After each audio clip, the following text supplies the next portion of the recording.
À notre époque où l'inflation réduit drastiquement le pouvoir d'achat de tout individu, il faut penser à des solutions pour améliorer sa situation financière et celle de ceux qui nous sont chers.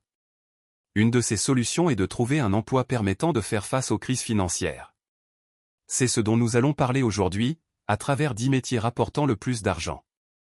Nous nous focaliserons sur des métiers offrant de belles opportunités de rémunération dès la sortie d'école. Nous n'aborderons pas les métiers dont les écarts de salaire varient d'une personne à l'autre, ou dont l'avenir est incertain.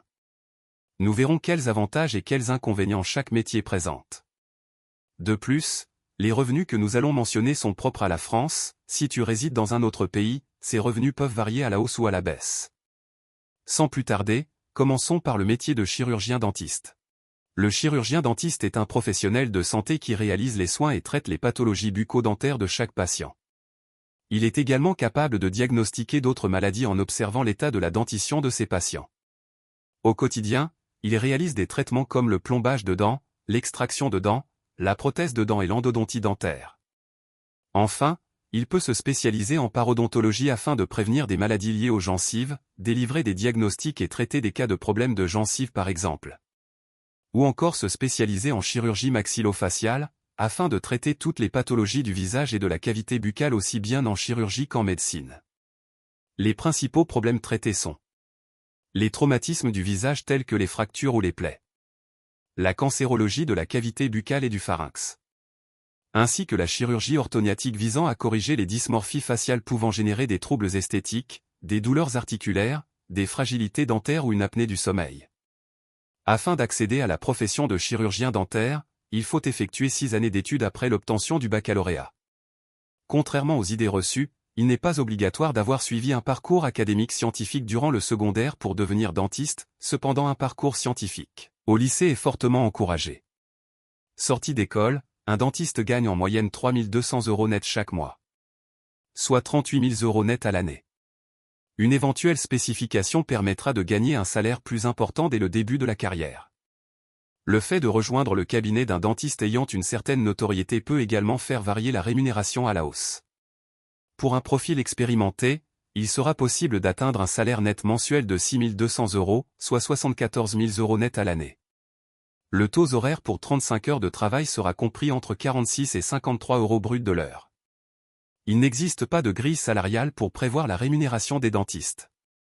Cependant, certains soins dentaires sont proposés à des tarifs encadrés par l'État. Le salaire d'un dentiste varie peu en fonction de la situation géographique de son cabinet. Il pourra cependant choisir le montant de ses dépassements d'honoraires en fonction des soins prodigués. Comme avantage à être dentiste, on peut citer premièrement, la sécurité de l'emploi et la forte demande. En effet, le dentiste fait partie des métiers de santé essentiels. Les besoins sont constants, particulièrement dans les zones rurales où les praticiens sont rares. Deuxièmement, l'indépendance professionnelle. Beaucoup de dentistes exercent en libéral, ce qui leur permet de gérer leur propre cabinet et leurs horaires selon leurs préférences. Troisièmement, le métier offre un bon niveau de rémunération. Les revenus sont élevés, proportionnels à la charge de travail et aux responsabilités. Même exercé en temps partiel, le métier garantit un confort financier. Ensuite, les horaires sont flexibles. La possibilité d'aménager ses journées, surtout pour les praticiens propriétaires, favorise un bon équilibre vie professionnelle-vie personnelle. De plus, le travail est gratifiant. Le contact humain, la restauration du sourire des patients et le sentiment d'être utile à la société rendent ce métier valorisant. Enfin, comme dernier avantage, nous avons la diversité et la formation continue. Le dentiste met à jour ses connaissances et peut choisir parmi plusieurs branches, implantologie, orthodontie, esthétique, etc. À présent, voyons les inconvénients de la profession. Le premier inconvénient est la durée d'études qui est longue. Faut environ 6 à 9 ans d'études après le baccalauréat pour obtenir le diplôme de chirurgien-dentiste, avec une formation très sélective. Ensuite, le travail est physiquement éprouvant. En effet, les gestes répétitifs, la posture courbée et les positions asymétriques causent souvent des troubles musculo-squelettiques comme des lombalgies, des tendinites ou des douleurs au canal carpien. De plus, la profession expose à des risques professionnels et au stress. Le métier expose à un fort niveau de concentration, à la peur de l'erreur médicale et au contact constant de patients anxieux ou douloureux. Hormis cela, la demande des patients oblige souvent à travailler le soir et parfois en week-end, surtout dans un cabinet privé. Il faudra prendre aussi en considération des frais d'installation élevés si vous décidez de vous mettre à votre compte. Ouvrir un cabinet entraîne des coûts importants, achat de matériel stérile, fauteuils dentaires, outils de radiographie, etc. Enfin, vous pourrez subir également une pression émotionnelle. Gérer la douleur et l'anxiété des patients, tout en conservant calme et précision, peut être épuisant à long terme. Alors prends tous ces éléments en compte avant de faire ton choix de métier. Passons maintenant au métier d'architecte cybersécurité. L'architecte cybersécurité au sein d'une organisation est celui qui anticipe, préconise et conçoit les orientations technologiques et méthodologiques liées à la sécurisation des systèmes d'information, autant au niveau logiciel qu'infrastructure. L'architecte cybersécurité des systèmes d'information s'assure que les choix techniques et technologiques des projets informatiques et métiers respectent les exigences de sécurité de l'organisation. Il constitue l'autorité technique sur les architectures de sécurité, définit les modèles de sécurité et accompagne le développement des architectures de sécurité au sein du système d'information, en cohérence avec la stratégie informatique et les politiques de sécurité de l'organisation. Au quotidien, l'architecte cybersécurité vérifie le niveau de sécurité atteint par des campagnes de tests de conformité et d'intrusion cyber. Il prend en compte et analyse les incidents et problèmes remontés et propose des plans d'action. Il effectue un reporting régulier sur les incidents rencontrés. Il assure la planification, l'organisation et l'animation des ateliers et réunions techniques. Il assure la coordination des travaux de l'équipe technique, la sensibilisation et la formation continue, le transfert de connaissances et l'accompagnement des ingénieurs, maintien du niveau d'expertise. Il sensibilise et fédère autour des problématiques de cybersécurité. Les missions de l'architecte cybersécurité sont déclinées en 4 grands sujets: conception, préconisation, conseil et communication. Au niveau de la conception, il établit la stratégie des architectures de sécurité des systèmes d'information en lien avec la stratégie globale métier et contribue à la déclinaison des principes du modèle de sécurité globale. Il élabore des modèles de référence pour les architectures. Contribue à la déclinaison des politiques de sécurité en standards de sécurité opérationnelle. Au niveau de la préconisation, il accompagne les chefs de projet dans le design de l'architecture, spécifie les différents paramètres et définit les exigences techniques de sécurité pour les intégrer à de nouveaux systèmes ou faire évoluer des systèmes existants. Il conseille sur le choix des solutions techniques et préconise des architectures sécurisées pour un ou un ensemble de systèmes d'information, s'assure de sa conformité réglementaire le cas échéant. Il participe au choix des éditeurs et des fournisseurs de services informatiques sous l'angle sécurité. Il revoit régulièrement l'architecture existante, identifie les écarts et fait des recommandations d'amélioration de la sécurité. Enfin, il définit les stratégies de test de validation sécurité et veille au suivi des recommandations. Au niveau du conseil, il conseille sur l'utilisation et la combinaison des briques de sécurité existantes. Il analyse les risques de sécurité liés à l'introduction de nouvelles technologies ou de nouveaux systèmes d'information. Il assure une veille sur les nouvelles menaces et en tient compte dans la définition des architectures de sécurité. Il maintient les relations avec les fournisseurs pour assurer une veille technologique sur les innovations et les outils de sécurité en vue de les intégrer dans les architectures de sécurité le cas échéant. Au niveau de la communication, il contribue à la montée en maturité des architectes techniques et des urbanistes en matière de sécurité des systèmes d'information. Il collabore avec les spécialistes techniques de sécurité pour consolider une vue globale de la sécurité de son organisation. Pour accéder au métier d'architecte cybersécurité, il faut au préalable être titulaire d'un Bac+5 via une école d'ingénieur ou à l'université, avec une spécialisation en cybersécurité. Ensuite, il faut compter au moins 5 ans d'expérience en architecture technique des systèmes d'information. Sur le plan salarial en début de carrière en France, l'architecture cybersécurité gagne entre 32 000 et 46 000 euros net par an, soit un salaire mensuel compris entre 2 600 euros net et 3 900 euros net. Expérimenté, il peut gagner jusqu'à 63 000 euros net par an, soit un salaire mensuel de 5 200 euros en moyenne. Comme précisé en début de vidéo, ces salaires varient d'un pays à un autre. Aux États-Unis par exemple, le salaire d'un architecte cybersécurité varie entre 92 000 $ et 220 000 $. La rémunération va dépendre de l'entreprise employeur, du niveau d'expérience recherché, et du lieu de travail. Nous voyons donc que le poste offre de grandes perspectives mais exige aussi un haut niveau de compétences techniques et de vigilance constante. Comme avantage à être architecte cybersécurité, on peut citer: premièrement, la forte employabilité et la sécurité de l'emploi. En effet, en raison des vulnérabilités auxquelles elles peuvent faire face, les entreprises de tout secteur recherchent ces profils, garantissant d'excellentes perspectives professionnelles. La demande pour des experts en sécurité informatique dépasse largement l'offre. Deuxièmement, la rémunération est attractive. Hormis le salariat évoqué plus haut, en freelance un architecte cybersécurité peut prétendre à tarif journalier entre 600 et 900 €, selon son expérience et la complexité de ses missions. Troisièmement, il joue un rôle stratégique et valorisant. L'architecte agit au cœur des décisions techniques et organisationnelles, protégeant les actifs les plus sensibles d'une entreprise. Il est souvent considéré comme un pilier de la résilience numérique. De plus, ses missions sont variées, ce qui limite l'ennui lié à la routine. En effet, de la conception d'architecture sécurisée aux tests de vulnérabilité, le poste offre un travail varié qui allie technique, audit, veille technologique et management. De plus, ce métier implique une adaptation continue aux innovations, cloud, intelligence artificielle, Internet des objets ou encore blockchain, ce qui rend le quotidien stimulant et évolutif. Enfin, le métier peut s'exercer en entreprise, en cabinet de conseil ou en freelance, permettant une grande autonomie selon les préférences personnelles et le mode de vie. Quant aux inconvénients, on peut citer. Premièrement, une forte pression et des responsabilités élevées. Le poste demande un haut niveau de vigilance et de concentration. Une erreur dans la conception d'une architecture peut exposer toute une organisation à des risques majeurs. La vigilance constante est indispensable. Deuxièmement, le métier est complexe. En effet, les cybermenaces sont en constante évolution et imposent une veille permanente et une mise à jour continue des compétences techniques et réglementaires. Troisièmement, la charge de travail et le stress sont accrus. Les incidents de sécurité exigent souvent des interventions d'urgence, parfois en dehors des heures habituelles, générant une forte pression opérationnelle. De plus, la formation est longue.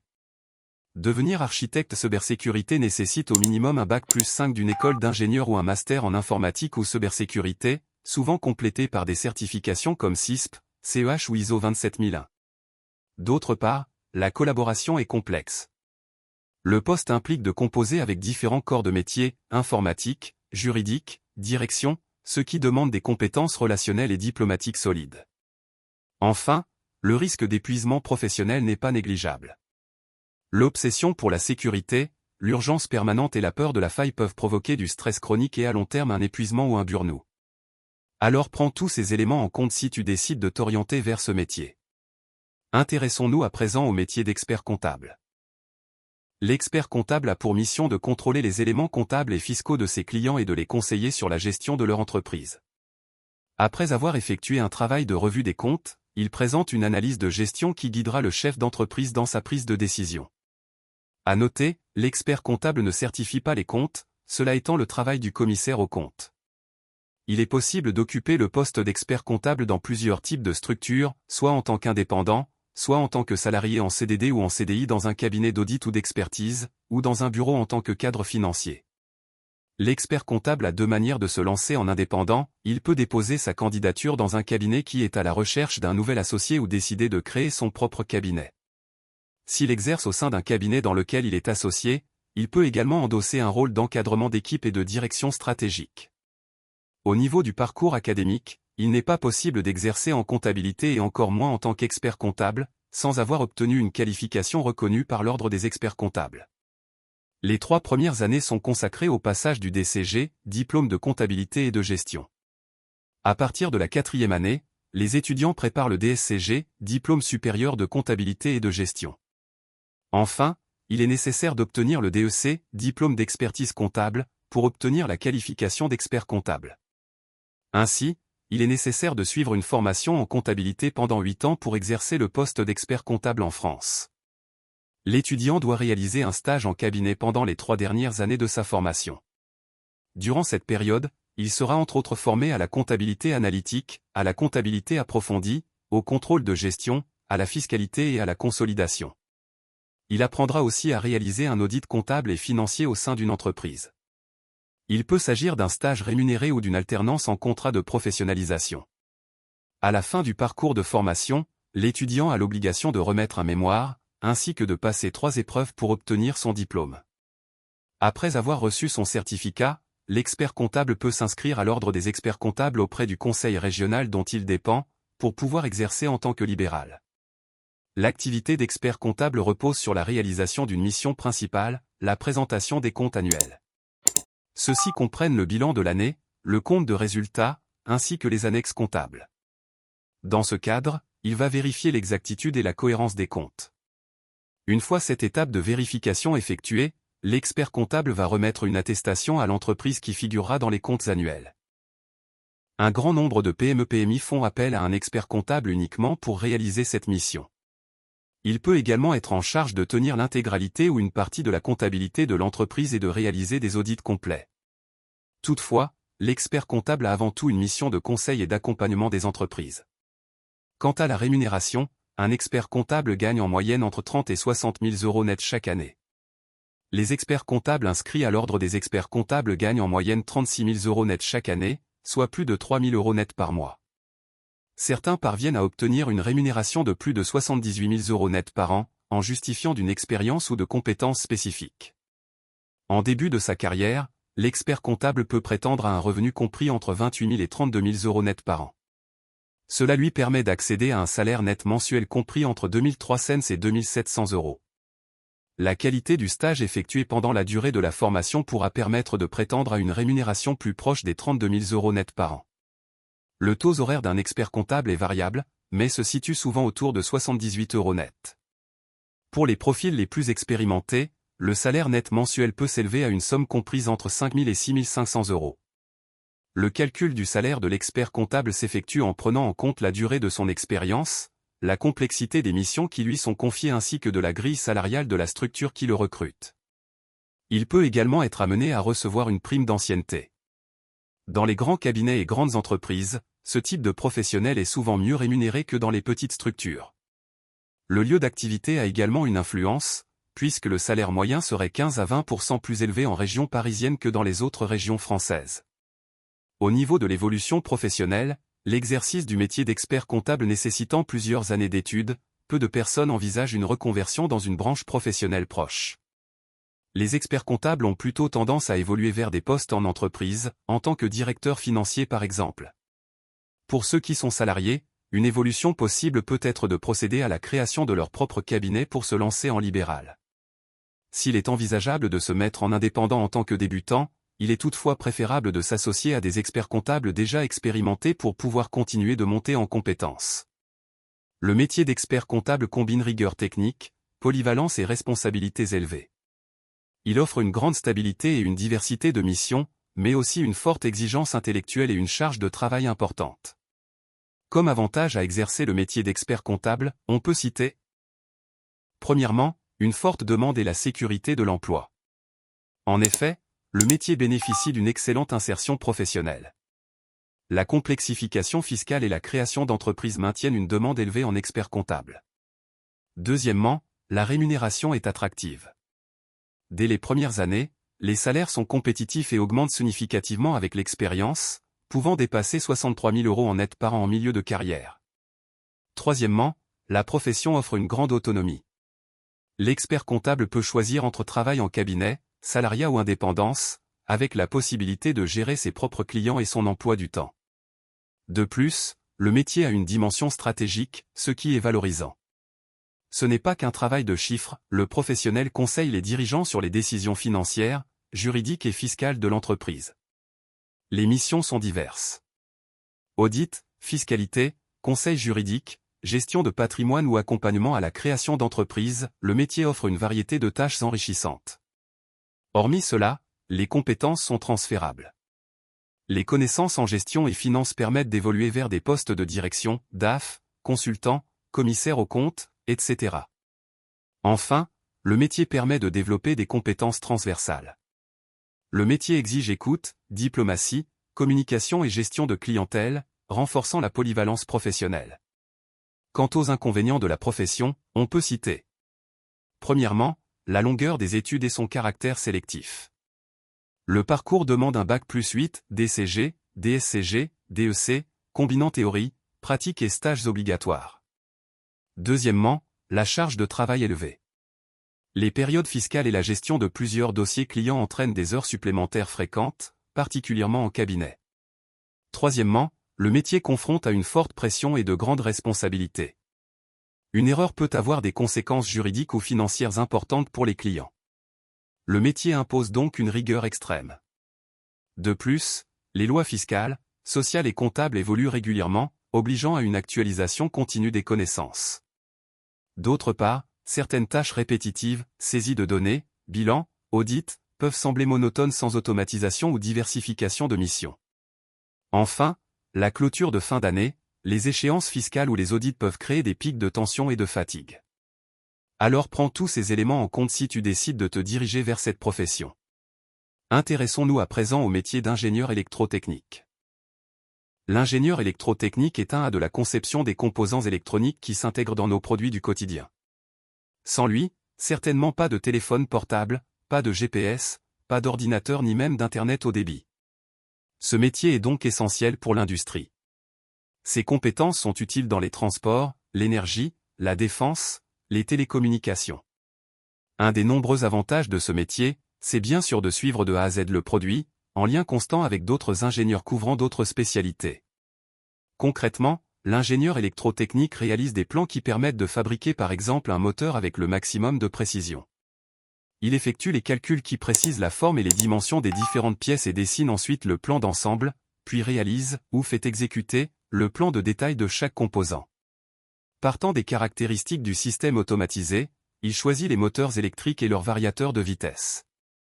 Puis il réalise les plans de l'armoire électrique, qui regroupe les appareillages de distribution et de sécurité, ainsi que les dispositifs de contrôle-commande.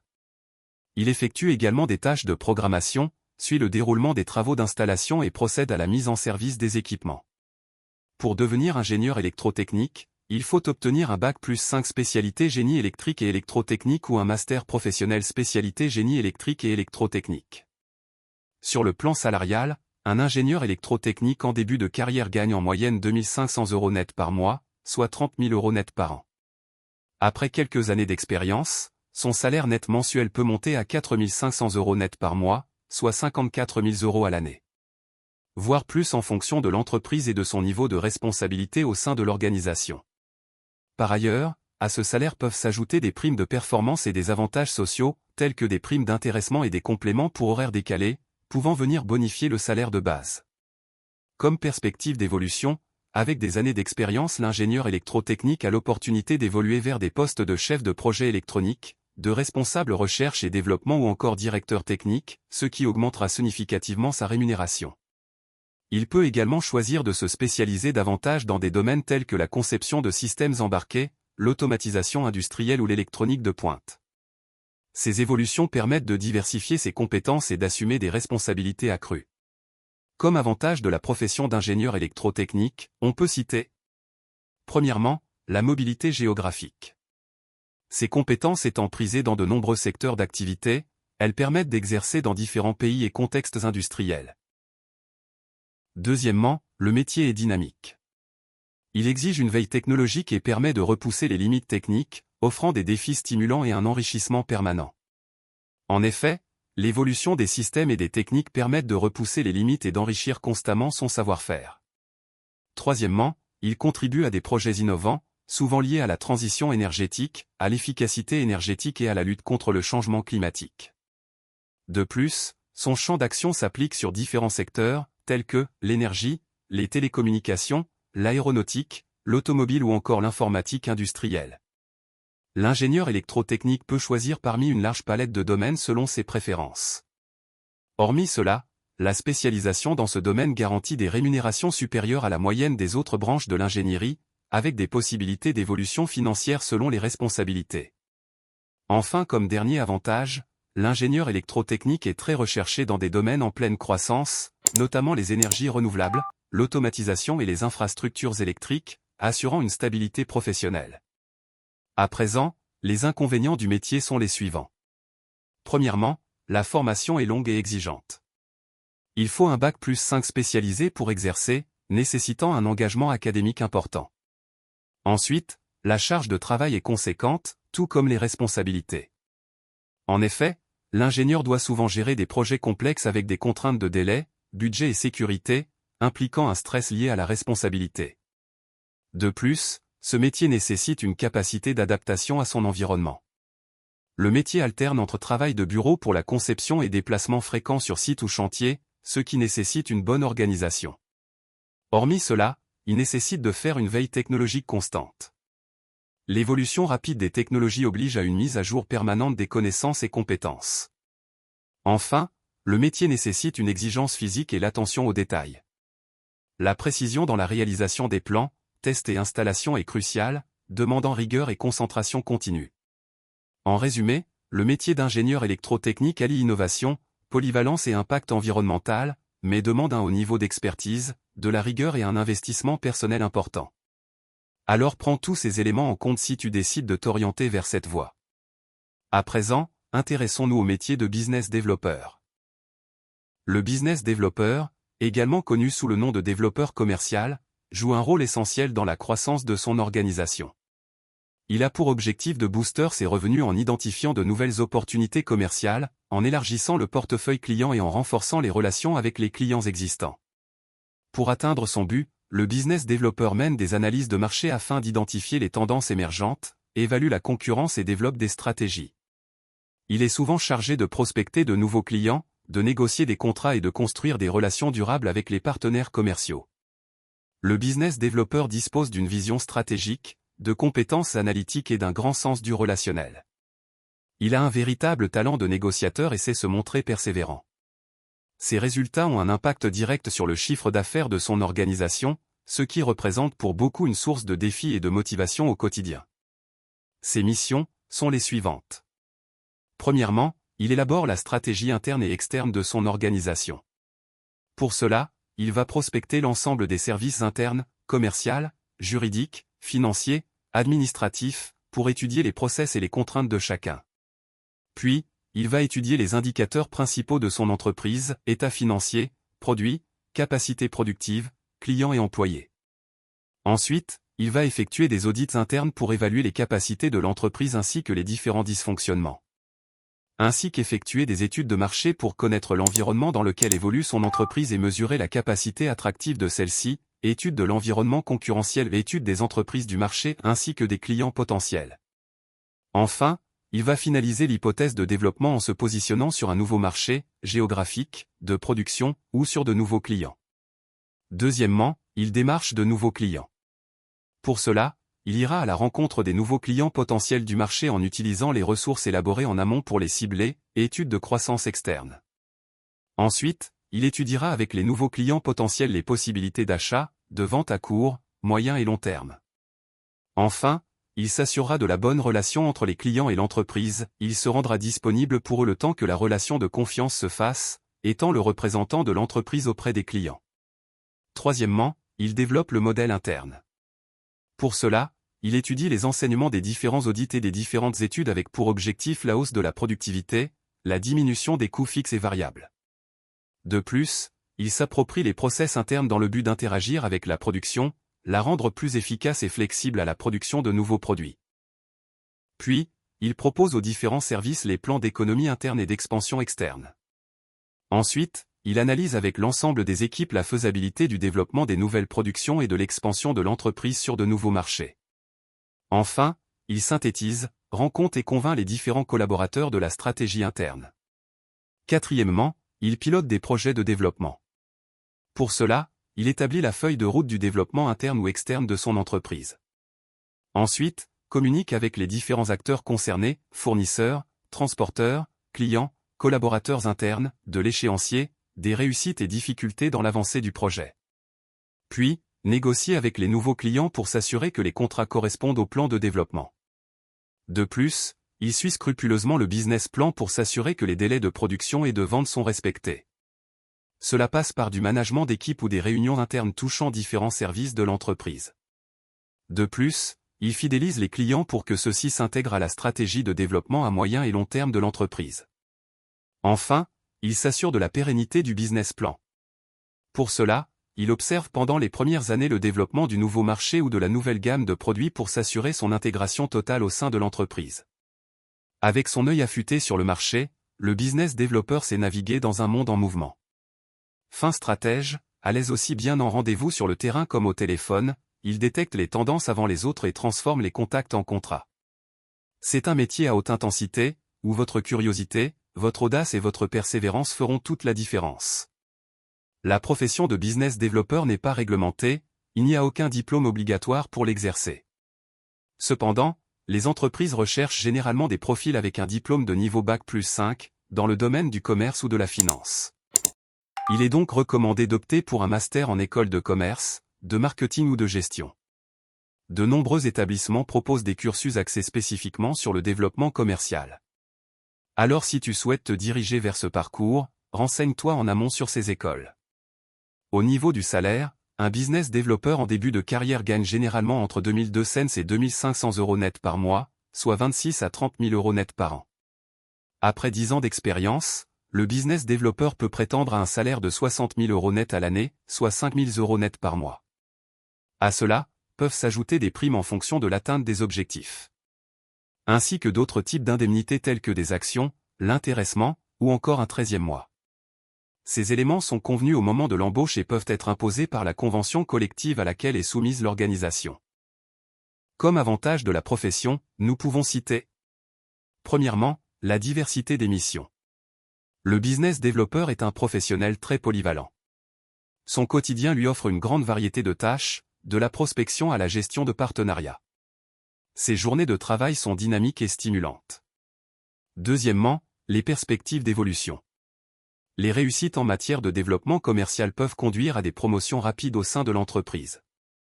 D'autre part, le business développeur a l'occasion de développer un vaste réseau professionnel, ce qui peut lui être profitable pour détecter de nouvelles opportunités de carrière. Troisièmement, son impact sur la croissance. Les actions du business développeur ont un impact concret sur la croissance et la rentabilité de l'entreprise, ce qui apporte une grande satisfaction professionnelle. Enfin, le développement de compétences transversales. Le poste permet d'acquérir des savoir-faire variés en négociation, gestion de projet, stratégie commerciale, communication et analyse de marché. Quant aux inconvénients, on peut noter. Tout d'abord, la pression des objectifs. Les objectifs de vente et les quotas à atteindre créent un environnement compétitif et parfois stressant pour le business développeur. Il est indispensable de savoir gérer son stress. De plus, la prospection implique des refus fréquents. Le business développeur doit être doté d'une grande résilience pour surmonter les échecs. Ensuite, le succès dépend souvent de la qualité du produit, du marketing ou du service client. Ce qui signifie que même si vous effectuez un travail de qualité, sans la cohésion de toute l'équipe, votre réputation pourra être entachée. Hormis cela, pour rencontrer des partenaires et clients, le business développeur peut être amené à se déplacer souvent ou à travailler en horaire décalé. Ce qui peut avoir un impact sur votre vie personnelle. On constate également que les compétences techniques ne font pas tout. En effet, la réussite repose sur des qualités interpersonnelles et une énergie constante, ce qui peut être épuisant sur le long terme. Enfin, même avec une bonne stratégie, les performances restent sensibles à la conjoncture économique et à la concurrence. Réussir en tant que business développeur nécessite avant tout une certaine capacité à identifier des opportunités stratégiques et à anticiper les tendances du marché.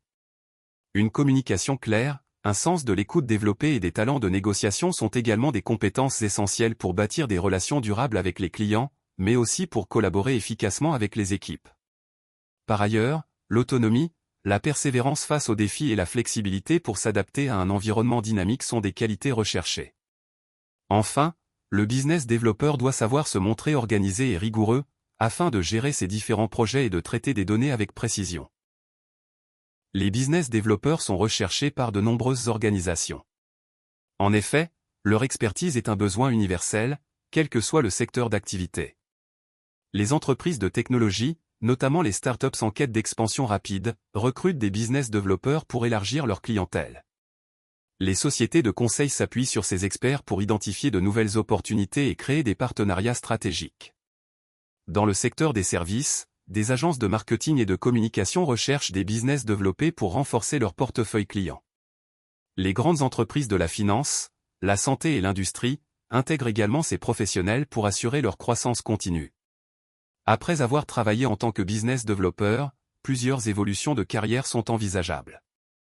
La plupart des professionnels choisissent d'évoluer au sein du département commercial, accédant à des postes de direction tels que directeur des ventes ou directeur commercial.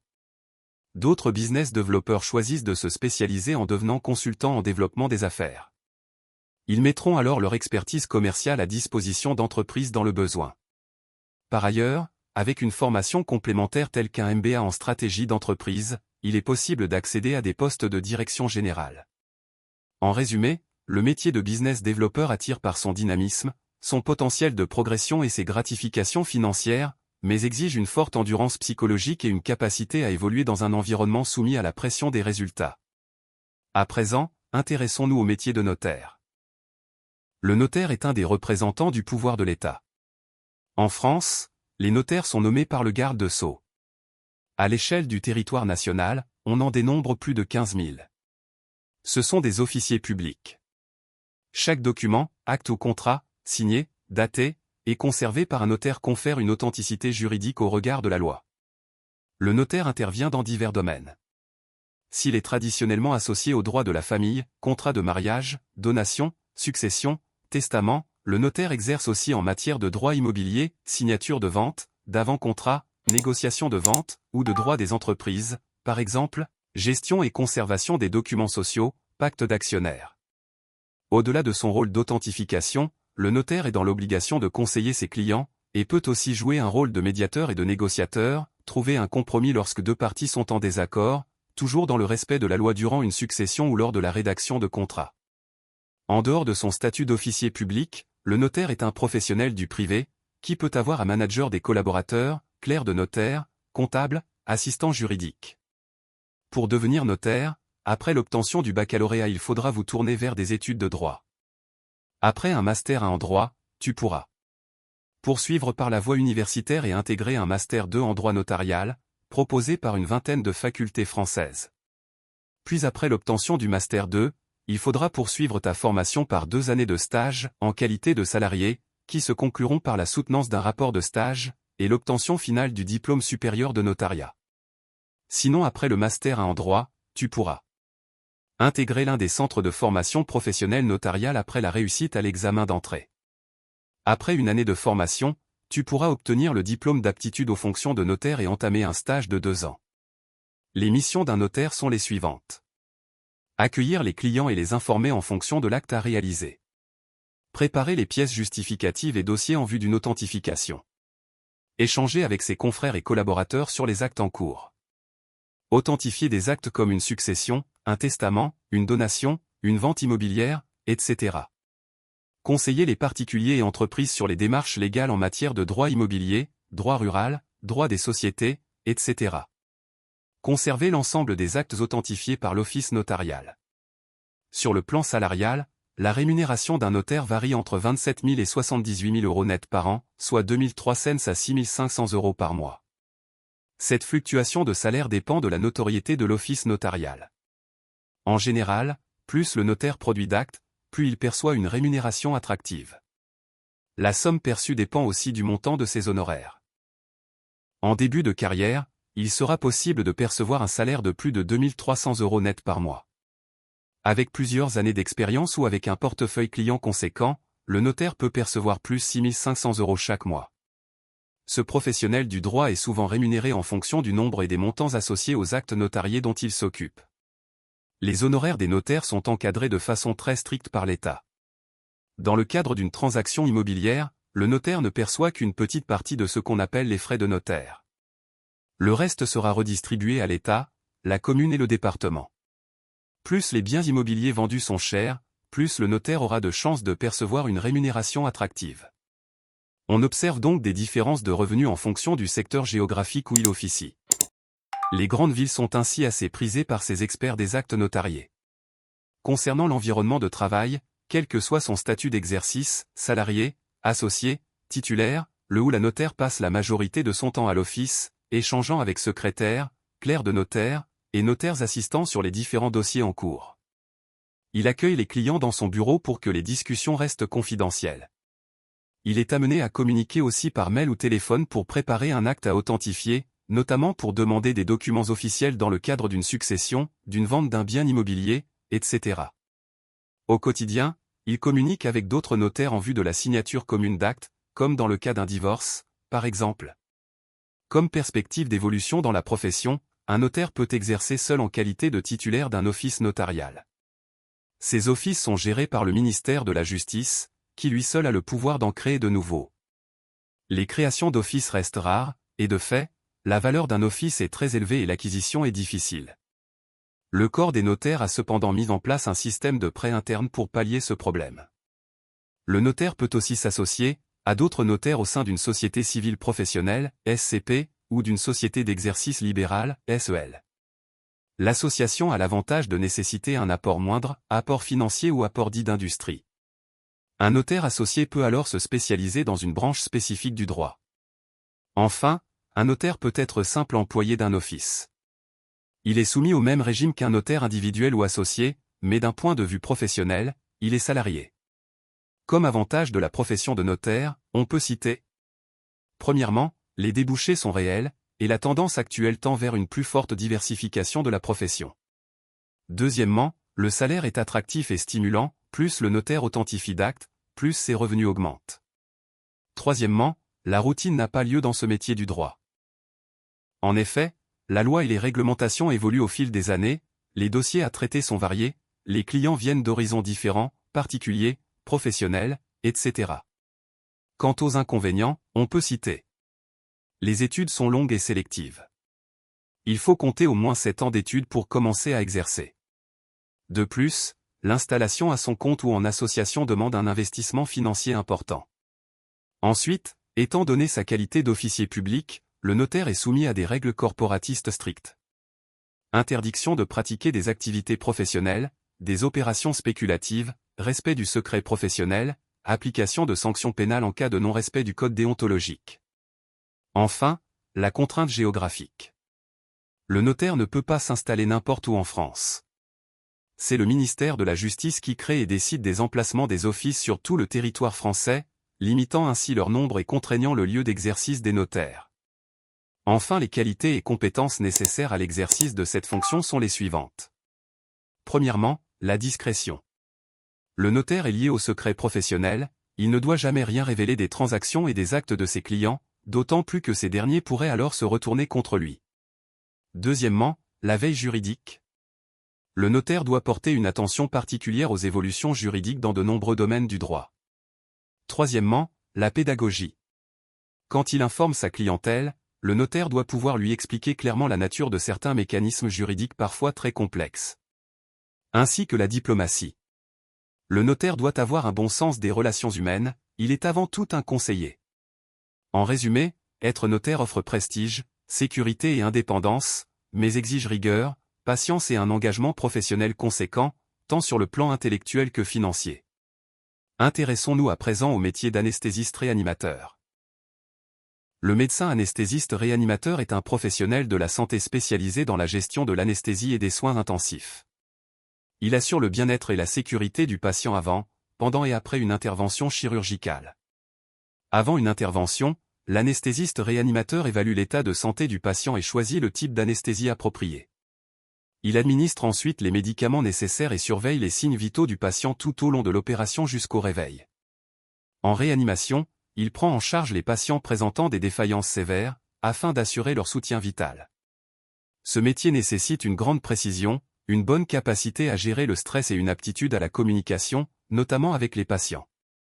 L'anesthésiste réanimateur dispose de compétences techniques solides, acquises lors d'un parcours de formation de plus de 10 ans.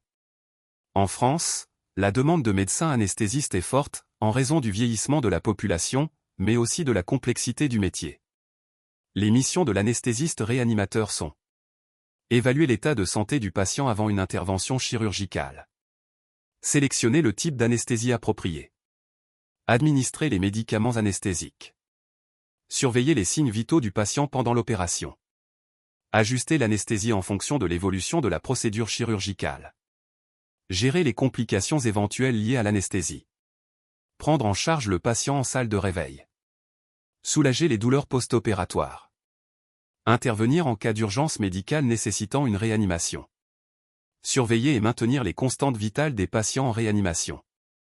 Collaborer avec l'équipe médicale pour assurer des soins complets. Assurer une communication efficace avec le patient et sa famille. Pour devenir anesthésiste réanimateur, il est indispensable de suivre des études de médecine, avec une spécialisation en anesthésie-réanimation. Le parcours débute par l'obtention du bac, idéalement à dominante scientifique. Il s'étend ensuite sur 11 années. La formation en médecine démarre par une année commune à toutes les spécialités. Celle-ci est clôturée par un concours difficile, le PASS, permettant d'accéder en deuxième année. L'étudiant admis est formé à la médecine jusqu'à un niveau de bac+6, par le biais d'enseignements universitaires et des stages à l'hôpital. À la fin de sa 6e année d'études, il se présente à l'ECN, épreuve classante nationale. Un bon classement à ce concours est essentiel pour pouvoir choisir sa spécialité. L'étudiant peut opter pour le diplôme d'anesthésie-réanimation ou le diplôme de réanimation médicale. Les 5 années suivantes, il poursuit sa formation en internat, pour acquérir des compétences pratiques à l'hôpital. Ce 3e et dernier cycle est conclu par la présentation d'une thèse. La réussite à l'examen permet d'être diplômé et d'exercer le métier d'anesthésiste réanimateur. Sur le plan salarial, en France on estime le salaire moyen de l'anesthésiste réanimateur à 6 200 € net par mois, soit 74 000 € net par an. En début de carrière, la rémunération se situe autour de 38 000 € net à l'année, soit 3 150 € net par mois. Tandis qu'en fin de carrière, elle peut atteindre jusqu'à 280 000 € net par an, soit 23 000 € chaque mois. Toutefois, la rémunération varie en fonction de plusieurs facteurs, notamment le statut et l'expérience. Dans la fonction publique, en tant que praticien hospitalier, ce professionnel est soumis à une grille indiciaire commune à tout le corps.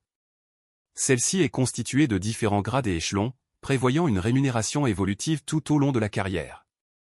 Un anesthésiste débutant à temps plein perçoit environ 3 500 cents net par mois, cette rémunération pourra atteindre 7 000 € net par mois en fin de carrière, hors primes et indemnités telles que les primes de garde, les indemnités familiales pour ceux qui ont des enfants, etc. En profession libérale, le revenu moyen de ce professionnel est de 9 300 € net par mois, avant déduction des charges sociales. La rémunération dépend directement du volume d'intervention effectué. Enfin, s'il est employé par un établissement privé, le salaire de l'anesthésiste réanimateur sera fixé par son employeur en fonction de sa grille salariale. La rémunération pourra être complétée par différentes primes, avantages et indemnités. Comme avantage de la profession, on peut citer une rémunération attractive, supérieure à de nombreuses autres spécialités médicales. Un métier à responsabilité, avec un rôle essentiel dans la sécurité et le confort des patients pendant les interventions. Une variété d'environnements de travail, hôpitaux, cliniques privées, centres spécialisés. Une forte employabilité, la profession étant sous-effectif, donc peu de difficultés à trouver un poste. Un travail en équipe multidisciplinaire, favorisant la collaboration et la diversité de missions. Une gratification liée à l'aide apportée aux patients et à la diversité des interventions quotidiennes. Quant aux inconvénients, on peut citer une charge de travail élevée, avec des horaires très variables, garde de nuit, week-end et jours fériés, amplitude horaire souvent supérieure à 12 heures. Un métier très stressant, avec une lourde responsabilité en cas de complications ou d'urgence vitale. Un risque psychologique élevé, fatigue, stress chronique, possible épuisement professionnel et troubles de santé mentale plus fréquents que dans la population générale. Une exposition à des situations médicales critiques, parfois sans connaissance préalable du patient, urgence vitale. Une mise à jour régulière des compétences requises, du fait de l'évolution rapide des techniques et des matériels utilisés. Parfois difficulté de reconnaissance au sein du corps médical, malgré la responsabilité du poste. Enfin, une formation longue et exigeante, nécessitant d'acquérir une solide expérience pratique avant d'accéder à une autonomie complète. L'anesthésie-réanimateur profite de diverses opportunités d'évolution dans sa carrière. Grâce à son expérience, il peut devenir chef de service d'anesthésie-réanimation, prenant alors en charge la coordination des activités au sein du service ou la direction d'une unité spécialisée. En fin de carrière, il peut espérer devenir directeur d'un établissement. D'autre part, les anesthésistes réanimateurs attirés par la recherche médicale peuvent contribuer à des projets de recherche clinique pour des établissements universitaires ou des entreprises privées. Devenir médecin conseil pour une compagnie d'assurance constitue une autre option. Enfin, il est possible de se tourner vers l'enseignement, afin de former les futurs médecins. En résumé, ce métier demande donc une grande résistance physique et psychologique mais offre de belles perspectives professionnelles et un rôle central dans le soin des patients. Intéressons-nous à présent au métier d'architecte logiciel. L'architecte logiciel est un professionnel qui devra généralement encadrer la création d'une solution informatique. Doué de certaines compétences en matière de développement, il sait aussi encadrer des équipes pour pouvoir travailler en mode projet. Ce type de professionnel pourra travailler au sein d'une entreprise, dans le service informatique. Celui-ci peut aussi intégrer un service de recherche et de développement. Dans certains cas, ces compétences spécifiques seront utiles à un cabinet de développement de solutions numériques. Généralement à la base de projets importants, l'architecte logiciel jouera un rôle clé dans la stratégie de nombreuses entreprises. Les différentes missions de l'architecte logiciel sont les suivantes. Savoir initier un projet de création ou de modification de système ou de logiciel. Réaliser le cahier des charges pour une création ou une modification de logiciel. Mettre en place les techniques de gestion de projet pour fédérer autour d'un objectif commun. Anticiper les besoins techniques relatifs à un projet. Participer au développement d'une solution ou à sa modification en fonction des grandes lignes du projet. Organiser des phases de test et de recettage. Assurer une veille régulière et effectuer les mises à jour nécessaires. Les diplômes permettant de devenir architecte logiciel sont nombreux, en voici quelques exemples. Un master en informatique, un master professionnel en informatique, ou un diplôme d'école d'ingénieur, sont tout à fait adaptés à la fonction d'architecte logiciel. Le salaire moyen d'un architecte logiciel en France est d'environ 3 500 € net par mois. Cela correspond à un salaire de 42 000 € net par an. L'architecte logiciel est un professionnel qui dispose de compétences informatiques très recherchées.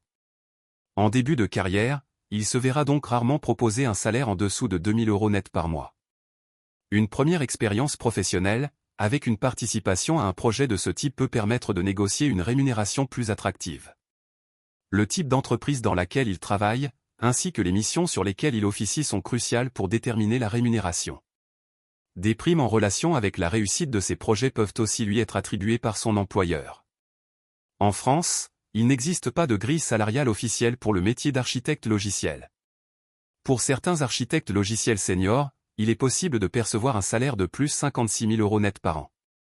Cela correspond à un salaire net mensuel de près de 4 700 €. La plupart du temps, il faudra bénéficier de plusieurs années d'expérience pour pouvoir prétendre à ce type de rémunération.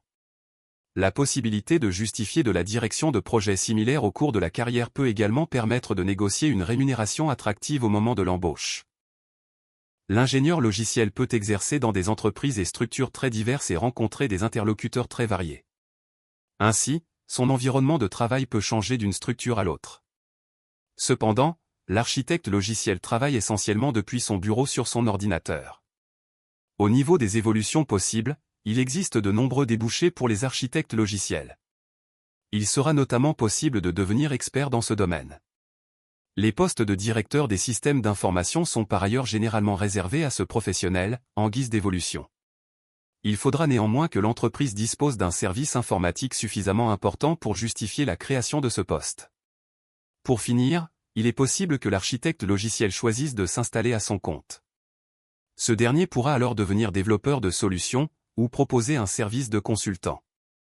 Dans certains cas, l'architecte logiciel est recruté directement par une entreprise. Ce type de professionnel est recruté en interne par des grandes structures. Il est aussi possible qu'il rejoigne les services d'un cabinet d'ingénierie informatique. Les cabinets de conception de logiciels et de solutions informatiques à destination des professionnels peuvent aussi choisir de se doter de ces compétences. Par ailleurs, des secteurs de niche peuvent avoir besoin ponctuellement de ces professionnels. Il pourra par exemple s'agir des banques ou d'entreprises de la tech. Le métier d'architecte logiciel présente de nombreux avantages liés à la stratégie, la performance technique et l'impact organisationnel, mais il comporte également plusieurs inconvénients centrés sur la complexité, la pression et la responsabilité. Les avantages sont les suivants. Premièrement, un salaire très attractif. Un architecte logiciel peut débuter autour de 3 900 € net par mois et atteindre 6 250 € net ou plus avec l'expérience. Deuxièmement, il joue un rôle clé et valorisant. Il définit la structure logicielle, garantit la fiabilité, la sécurité et la scalabilité des systèmes, jouant un rôle central entre les équipes de développement et la direction. Troisièmement, les opportunités variées. Il peut évoluer vers des postes de direction, CTO, directeur du système informatique, ou se spécialiser, cloud, cybersécurité, embarqué. De plus, il a une vision stratégique. Il conçoit des systèmes évolutifs et durables, en anticipant les besoins futurs de l'entreprise. Outre cela, on note une réduction des risques. Il améliore la sécurité, la conformité et la performance globale des projets. Il résout des problèmes complexes, choisit les technologies appropriées et innove dans les architectures logicielles. Enfin, il a environnement d'apprentissage continu. La veille technologique est une composante essentielle du métier, favorisant une progression constante des compétences. Quant aux inconvénients, on peut citer une forte pression et des grandes responsabilités.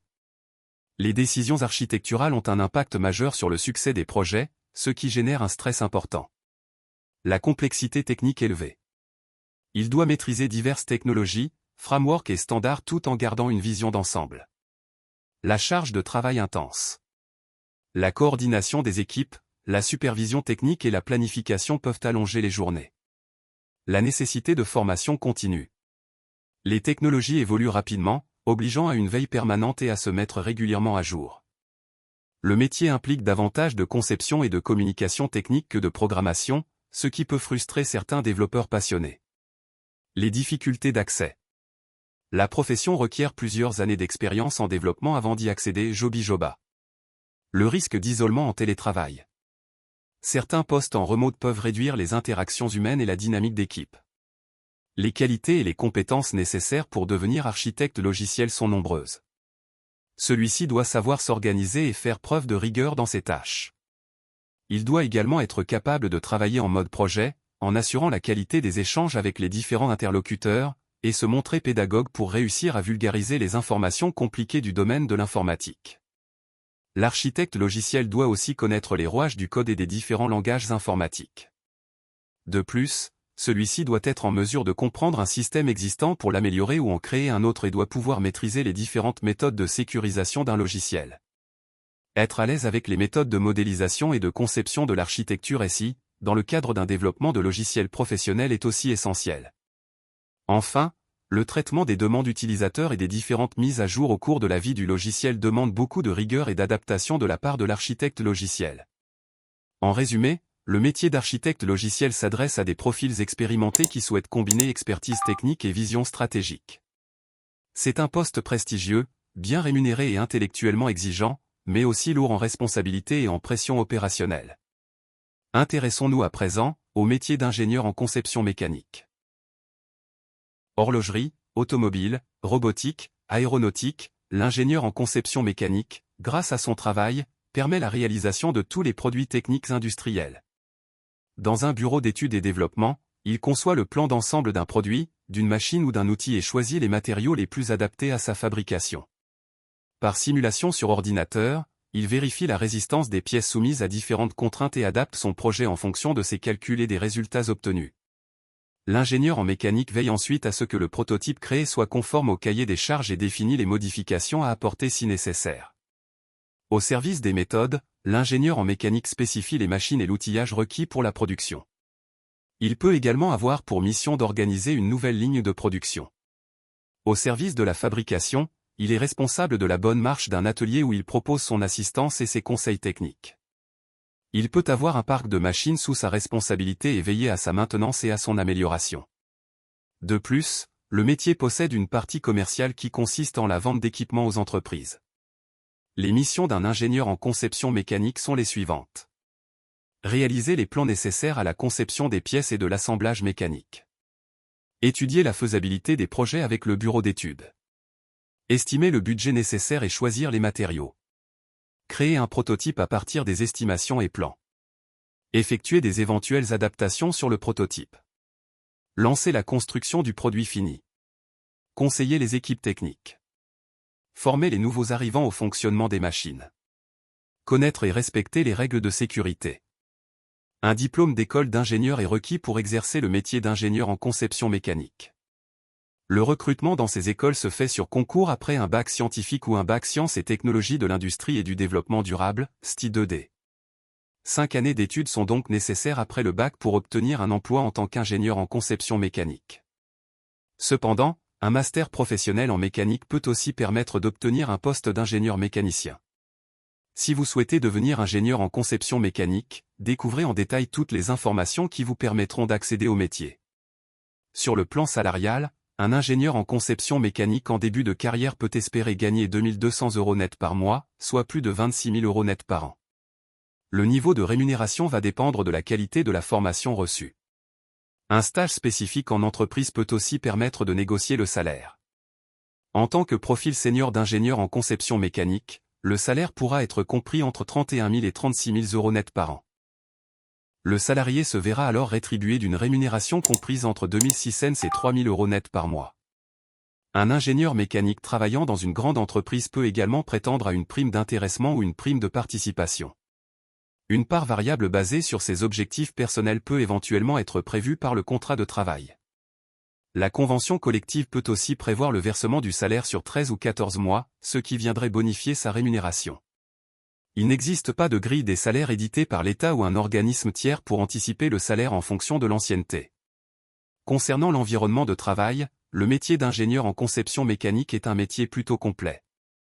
En effet, l'ingénieur en conception mécanique est amené à travailler dans un bureau, sur son ordinateur et dans un atelier auprès des techniciens. Ce qui lui permet d'alterner entre travail de terrain et travail de bureau. En outre, il est primordial de respecter les consignes de sécurité en vigueur dans les ateliers et de vérifier le respect de ces consignes pour l'ensemble du personnel. Le métier d'ingénieur en conception mécanique offre un excellent équilibre entre créativité technique et rigueur scientifique, mais il comporte aussi des exigences élevées et une pression constante en raison des responsabilités liées à la conception de systèmes complexes. Comme avantage du métier, on peut citer un travail intellectuellement stimulant. Il requiert une réflexion critique, de la créativité et des capacités d'innovation permanentes pour répondre à des défis techniques variés. Une variété des missions. L'ingénieur conçoit, teste et optimise des produits, alternant entre bureaux d'études et ateliers, ce qui évite la monotonie. Un rôle central dans les projets. Il intervient dans toutes les étapes, de la conception au prototype, ce qui procure une forte satisfaction professionnelle. Un salaire attractif. La rémunération est généralement supérieure à la moyenne du secteur technique, surtout dans l'industrie automobile ou aéronautique. Des opportunités de carrière. Un ingénieur en conception mécanique peut travailler dans de nombreux domaines, énergie, aérospatiale, robotique, construction, automobile, et évoluer vers des postes de direction technique ou de recherche et développement. Ainsi qu'un impact sociétal. En effet, en contribuant à la création de technologies plus propres et plus efficaces, il participe activement à la transition écologique et à l'amélioration du quotidien. Quant aux inconvénients, on peut citer la pression et des délais stricts. Les projets nécessitent souvent le respect d'échéances serrées, ce qui génère un stress important et une charge mentale élevée. Les horaires parfois longs. Les périodes de conception, de test ou de production peuvent impliquer des heures supplémentaires, notamment avant les livraisons importantes. Les responsabilités sont importantes. La moindre erreur peut coûter cher à l'entreprise ou compromettre la sécurité d'un produit, d'où une exigence constante de rigueur. La formation continue est nécessaire. Le domaine évolue rapidement avec les nouvelles technologies telles que la conception assistée par ordinateur, le dessin assisté par ordinateur, les matériaux composites, l'intelligence artificielle et la robotique. Ce qui impose une mise à jour constante des compétences. De plus, les conditions de travail sont variables. Selon les projets, l'ingénieur peut travailler dans des environnements bruyants, manipuler des matériaux salissants ou se déplacer fréquemment. Comme perspective d'évolution, après avoir exercé dans un bureau d'études pendant plusieurs années, l'ingénieur en conception mécanique peut devenir ingénieur de fabrication ou chef de projet. Il peut également être appelé à exercer dans des entreprises plus importantes. Pour exercer au mieux, l'ingénieur en conception mécanique doit maîtriser parfaitement des connaissances approfondies dans tous les domaines de la technologie. Il doit également parfaitement utiliser et maîtriser les outils informatiques et les logiciels de calcul. De plus, celui-ci témoigne à tous les niveaux de son poste de bonne capacité de rigueur, d'inventivité et de réactivité. En effet, l'ingénieur en conception mécanique doit être capable de s'adapter rapidement à la situation et d'être réactif en cas de problème. La maîtrise de l'anglais est par ailleurs indispensable pour lire certains documents. En relation avec divers interlocuteurs, l'ingénieur en conception mécanique doit montrer beaucoup d'aisance dans la communication et le management. Il doit posséder un bon sens du relationnel et des qualités d'écoute et de pédagogie. En outre, celui-ci est amené à interagir avec de nombreux interlocuteurs et il doit être en mesure de collaborer avec eux de manière efficace. Pour finir, l'ingénieur en mécanique doit être capable de prendre des décisions rapides sans céder à la pression. En résumé, l'ingénieur en conception mécanique est un professionnel polyvalent et hautement qualifié, apprécié pour sa capacité à innover et à concrétiser des projets complexes. Cependant, ce métier exige rigueur, résistance au stress et adaptabilité face à l'évolution technologique rapide du secteur. Pour finir, intéressons-nous au métier de data scientist. Identifier, collecter, analyser, prédire, restituer, voici les 5 mots qui définissent le métier de data scientist. Tu as une appétence pour les mathématiques et les statistiques? Tu possèdes un très bon sens de l'observation et es un fin analyste? Les métiers de la data semblent faits pour toi. Le métier data scientist fait partie du domaine informatique. Le data scientist est un scientifique qui a vocation à exploiter la data, c'est-à-dire les données, en concevant des algorithmes d'apprentissage automatique. Il utilise des compétences en mathématiques, en statistiques, en programmation et des outils d'intelligence artificielle pour créer des modèles prédictifs. Son rôle principal est de trouver des modèles cachés dans les données et de formuler des recommandations stratégiques basées sur ces modèles. Il peut par exemple précalculer les chiffres de vente d'une campagne de promotion ou le pourcentage d'accidents d'un type de véhicule. Les data scientists travaillent souvent sur des projets de recherche et de développement, où ils explorent de nouvelles méthodes et techniques pour extraire des informations précieuses des nombreuses données existantes dans les banques de données d'une entreprise. Leurs conclusions doivent aider les équipes métiers dans leur prise de décision. Ce métier est proche de celui du data analyst, du responsable du data mining, du machine learning, du big data. Le niveau Bac+5 est indispensable pour exercer le métier de data scientist.